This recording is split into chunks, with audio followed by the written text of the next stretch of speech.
believe Buddhist economics will work in the West? Oh, well, the West is just as much capable of common sense as anybody else.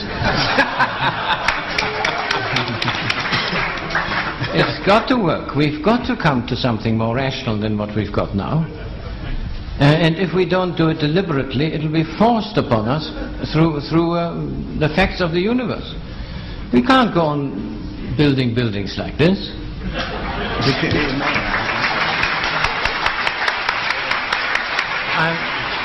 I'm delighted with the applause from the architect. He can tell us more about it. But to get into a phase where you carefully exclude all natural light and air, and to have so many of these buildings at a point when we are moving into a more and more insistent energy shortage.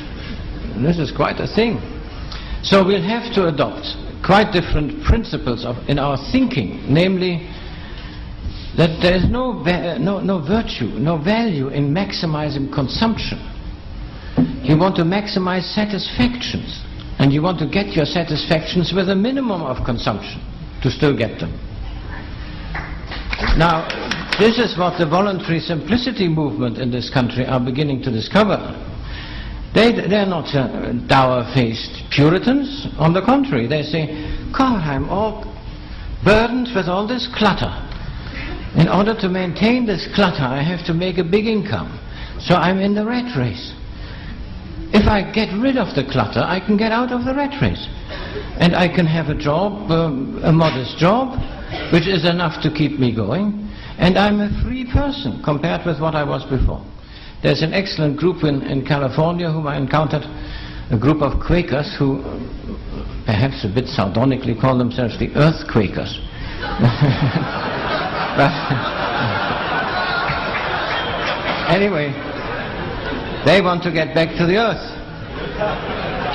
Of course they're middle class, but they go around to their friends, Quaker friends, and say, well, you're now 55, are you looking forward to your retirement? Yes, I'm looking forward to my retirement. What do you want to do when you're retired? Oh, well, then I'll dig my garden and do this and that. And then they say, why don't you do it now? What are you waiting for?